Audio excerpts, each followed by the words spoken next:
오늘은 르마티스 관절염을 기적적으로 치료하여 뛰고 걷게 하신 예수님이라는 제목으로 말씀을 전합니다.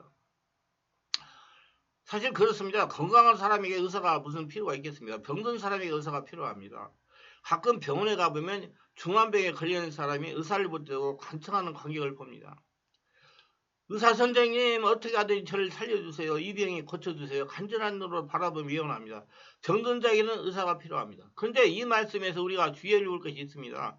하나는 예수께서 모든 죄인들을 병든 사람으로 보시는 것입니다. 그리고 다른 하나 예수님 자신을 병든 자를 고치는 의사라고 말씀하십니다. 다시 말하면 보통 우리들이 보는 눈과 전혀 다릅니다. 흔히 우리는 죄수를 범법자로 봅니다. 그래서 의뢰에 처벌받아야 할 대상으로만 생각하고, 그러므로 그런 사람을 대할 때 찬눈으로 멸시눈으로 봅니다. 갈라디아 5장 육체일 현대하니 곧 음행과 더러움과 호색과 우상숭배와 순수와 원수 맺는 것, 불려가 시가 분내가 당을 짓는 것과 불량과 이단과 투기와 술취함과 방탕과 또 그와 같은 것들로 있는데, 이런 것들을 사실 대표적인 것들이고 구약 율법대로만 봐도 600가지가 넘는 죄를 기록해 하였습니다. 오늘 우리 사회에도 통용되는 육법이 있는데 여기 하나라도 저쪽에 되면 법의 심판을 받아야 할 제목들이 성립됩니다. 하물며 우리 양심을 대해 죄로 되는 것을 꾸민다면 그 소리를 헤아릴 수 없을 것입니다. 그리고 가만히 보면 우리 지체 가운데서 병나지 않은 지체가 별로 없습니다. 사지백체 오장주가 다 병이 납니다. 마찬가지로 우리 육체로 안 짓는 죄가 없습니다. 눈으로 정욕, 입으로 괴율, 손으로 악한 일, 마음으로 시기와 질투, 배로 욕심을 행합니다. 근데 이렇게 병은 여러 가지인데 한 가지 공통한 되는 점이 있습니다. 그것이 무엇인지 아십니까? 우선 병나면 아프다는 겁니다. 눈병도 아프고 귓병도 아프고 치통으로 잠 못 자고 소화가 안 돼요. 괴롭고 무슨 병이든지 자꾸 큰 것을 막느라고 병나면 아픕니다. 괴롭습니다. 마찬가지로 죄도 여러 가지지만 한 가지 공통되는 것은 공통입니다. 죄를 범하게 되면 신음합니다. 그래서 시편 기자가 내 입을 열지 아니할 때 종일 신음함으로 내 뼈가 쇠하였도다. 주의 손이 주야로 나를 누르시오니 내 진액이 빠져서 여름 가뭄에 마른같이 되었나이다. 셀라 시편 30편 3, 4절 이렇게 말씀했어요. 죄를 지은 사람이 마음은 평안할 리가 없습니다. 육신의 병이 생기면 가령 손끝에 굶으면 그 전에 몰랐는데 아플 때는 왜 그렇게 그것에 쓸 일이 많은지 또 많이 다치게 되는지 모릅니다. 사실은 그 부분은 전부 다 더 쓰는 것도 아니고 다치는 것도 아니고 아프니까 더 다치게 되고 다치니까 고통을 느끼게 됩니다. 마찬가지로 우리도 무슨 죄를 지으면 그를 아픔에 품고 있으면 그것이 자꾸만 우리를 괴롭힙니다. 남이 뭐라고 하지 않아도 깜짝깜짝 놀랍니다. 고통입니다. 그리고 병의 종류는 여러 가지나 결과는 똑같습니다. 병의 마지막은 사망입니다. 작은 병이라도 오해 가면 심해지면 죽습니다. 눈병도 심해지면 죽습니다. 손가락 하나가 병들어도 그것이 심해지면 그것 때문에 죽습니다. 아무것도 아닌 감기도 심해지면 그것 때문에 폐렴이 되고 심해지면 죽습니다. 사실 병치고 죽지 않은 병은 없습니다. 마찬가지로 죄는 아무리 작아도 장성하면 사망입니다. 크든지 약든지 죄의 값은 사망입니다. 큰 바위만 물에 던져서 깔아놓은 것은 아닙니다. 작은 돌을 물에 던져도 깔아놓습니다. 죄의 결과는 죽음입니다. 누구나 병에는 장사가 없습니다. 누구나 병에는 약합니다. 마찬가지로 죄는 믿음이 튼튼하다고 범하지 않는다고 자신할 수 없습니다. 성경은 스스로 섰다고 하는 자 넘어질까 조심하라고 경고합니다. 조심해야 돼요. 조심하지 않으면 누구나 다 죄를 짓습니다. 옛날 구약에는 많은 유인들 가운데 누가 죄를 범하지 아니하였습니까? 성경에 기록되어 보면 사무엘, 요셉 이외에 모두 다 죄를 지었습니다. 아브라함도 요셉도 삼손도 다윗도 소돔도 그랬습니다. 이것이 인간입니다. 약해요. 인간은요. 장담할 것이 못 돼요. 사람이 육신의 병에 대해 약한 것처럼 영은 죄에 대해 약합니다. 건강한 사람이라도 위생을 잘 지키지 아니하면 병에 생깁니다. 그러면 이 모든 병든 사람, 이 많은 환자를 어떻게 해야 됩니까? 그냥 두면 그 병으로 말미암아 결국 다 죽을 수밖에 없는데 어떻게 해야 되겠습니까? 병들면 절망입니다. 범죄하면 희망이 없습니까? 오늘 마가복음 6장 53절을 보세요. 예수께서 게세라의 땅에 이르러 배를 타고 내리실 때 사람들이 예수님 알아보고 원수가 돌아다니며 병들 자를 침상에 메고 나와서 먼저는 내가 건강해야 되겠습니다. 모든 죄의 병에서 고침을 받아야 있습니다. 그런데 병원하면 병 고치는 약값이 있어야 되고 치료비가 있어야 됩니다. 제일 큰 문제는 돈이면 돈. 근데 이 돈이 있어서 병원에 가도 고치지 못하는 질병이 있습니다. 병들어도 돈 없으면 고칠 수 있는 병을 고치지 못하고 희생되는 경우가 아직도 우리 사회에 얼마나 많은지 모릅니다. 돈이 있어도 못 고쳐요. 근데 예수님 앞에 나와서 병 고침을 받은 데는 모든 것이 하나님의 소유라는 믿음이 중요합니다. 오직 나는 죄인입니다라고 고백하는 사람이 필요합니다. 먼저 내가 영적으로 건강해야 됩니다. 예수님 옷가지라로 손을 댄 사람들이 그 믿음을 고침받았습니다. 뿐만 아닙니다. 자기 스스로 주님 앞에 의사 앞에 나오지 못하는 심령의 환자들을 메고 인도에 나와야 됩니다. 인간 의사는 실수할 때도 있지만 만병의사이신 예수님은 실수하는 법이 없습니다. 예수님은 못 고치는 병이 없어요. 예수님 앞에 죽음이 있을 수 없습니다. 성경을 아무리 읽어봐도 예수님이 장래 직출이라 한 적이 없습니다. 할렐루야. 예수님은 부활이요 진리요 생명이다. 예수님 앞에 나오면 고침받습니다. 살 수 있습니다. 내가 주님께 나와야 고침을 받을 수 있고요. 우리 이웃을 주님께 데리고 나오세요. 그 우리들이 해야 할 사명입니다. 예수께서는 우리와 달리 일반인에 그렇게 보이는 죄인들의 병든 사람, 앓는 사람, 환자를 보셨습니다. 즉 죄를 한 심령의 병으로 봤습니다.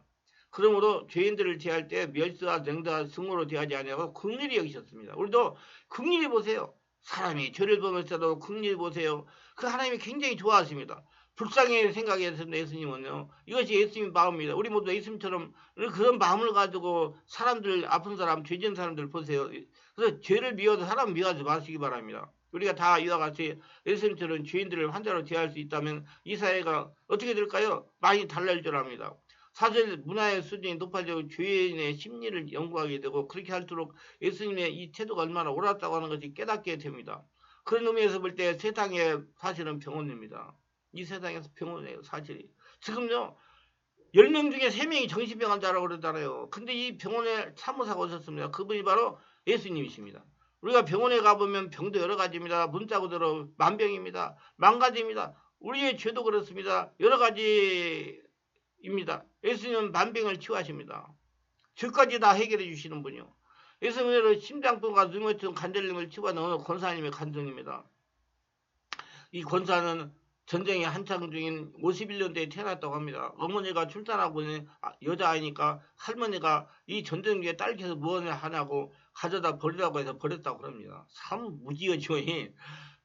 버리는 이틀이 지나 죽었으면 땅에 묻어지고 어머니가 현장에 가보니까 아이가 죽지 않고 그때까지 울고 있다는 겁니다. 그래서 아이고 참 명도 길다. 그렇게 데려다가 기른 아이가 바로 이 권사님이십니다. 그럼 생명은 참 길게고요. 정말 귀중해요.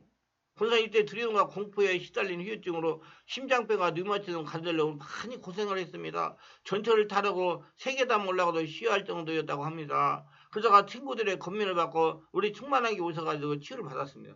자신이 지금까지 괴롭히는 질병을 치유받았던 3만원 마음으로 맨 앞에 앉아서 은혜를 받았어요. 의자가 있으면 의자 앉고 밑에 바닥에 앉아서 은혜를 받았어요. 내가 정말 기억합니다. 상당히 오래까지 오셨기 때문에 성령의 불세를 시간마다 체험했어요. 본인 호흡을 아랫배까지 들이쉬고 내쉬면 배에서 나온 소리로 기도를 하고 있습니다. 안수하고요. 질병을 치유하고 축기를 하려면 기도가 바뀌어야 되기 때문에 여러분 기도를 바꾸세요. 여러분 기도가 바꿔져야 돼요. 기도가 성령으로 하는 기도가 돼야지. 자기가 하는 중원본 세상을 식으로 기도하면 안 돼요. 그래야 성령께서 장악하시고 역사하십니다. 제가 알려준 대로 순수하게 기도를 했습니다. 성이 완전히 자유했습니다. 그래서 제가 기도 시간마다 안수하면서 귀신을 물리치고 성령 역사를 체험하게 하고 온몸을 성령이 지배하도록 하겠습니다. 예수의 명하노니 심장병을 일으키는 귀신은 떠나갈지어다. 막 악을 쓰다가 기침을 한동안 하다가 떠나갔으면 또 예수의 명하노니 류마티즘 관절염을 일으키는 귀신은 떠나갈지어다 하면 막 발작을 하고 기침을 하면서 귀신 떠나갔어요. 몇 주를 성령이 감동한 대로 안수를 하면서 명령을 해서 나이가 많이 먹었기 때문에 나이가 많기 때문에 여러분 나이가 많으면 시간이 오래 걸려요. 그러니까 여러분 어떻게 해서 안수 한 번 받아 해결을 하지 마. 그 개화소 가서 성령이 젖어야 돼요. 그러면 여러분 자기가 좋아지니까 자꾸 와요. 한번 다녀보세요. 그러면 되니까요. 오세요. 월화 금토에 10시부터 오니까 오세요. 예. 65세 이상 되신 분들은 돈도 없잖아요. 그럼 제가 그냥 해드려요. 예. 와서 감사한 거 하시면 하는 거고 그냥 하면 하고. 그러나 젊은 사람들 뭐 이런 사람들은 성경을 해야 돼요. 안 돼요. 왜냐? 와가지고 무료로 하면 앉아가지고 조금 있다가 무서우면 도망가 버리니까. 성경금을 내면 그거 돈이 아까워가지고 앉아 있으니까. 내가 그래서 성경금 내라고 그래요. 그래서 권사의 얼굴이 점점 밝아지는 걸 보게 됐습니다. 몇 주를 다니다가 저에게 이렇게 간증했어요. 목사님 제가 처음 여기 올 때는 계단 3계단을 올라가고 쓰고 또 올라가고 쓰고 그런데 지금 50계단을 거쳐내고 올라갑니다. 전철을 타야 되니까 서울에서 저 시합까지 왔으니까 저 남산 밑에니까 이 권사님을 어머니 뱃속에 태어나로 들어온 구름과 공포영을 심장보다 눈물서 간절로 고생을 했는데 말씀과 성령으로 대특죄하고 지속적으로 성령이 집에 장악해가지고 귀신을 쫓아내니까 안박에 치유받은 겁니다. 아니 어떤 문제로 치유하시면 하나님의 치유와 성령의 권세를 몰라서 고생한 거예요. 저는 이 권사님이 정말 그 은혜 받고 서울에 아파트를 매매해가지고 그 매매하는데 1억 1천만 원인가 남았대요. 그래가지고 1,100만 원을 11조에 줘가지고 그 돈을 가지고 우리가 지금 바깥으로 나갔잖아요. 34평 월세를 얻어가지고 그때 60만 원과 70만 원씩 주고 1,000만 원 주고 정말 내 잊지 못하는 권사님이에요. 권사님이 그렇게 말씀하시다고 완전히 치유받았다고 10계단 3계단 올라가시고 그랬는데 지금 50계단을 건너했다고 내가 그래서 그 권사님이 사정 얘기해가지고 권사님 집에 신방도 갔어요. 근데 신방 올라오는데 집에 안 오셔가지고 전화해가지고 기다리고 있는데 권사님 올라오시면 목사님 제가 여기요 그거 못 올라갔어요. 몇 번씩 올라가고 그냥 올라갔습니다 그러더라고요. 할렐루야. 예.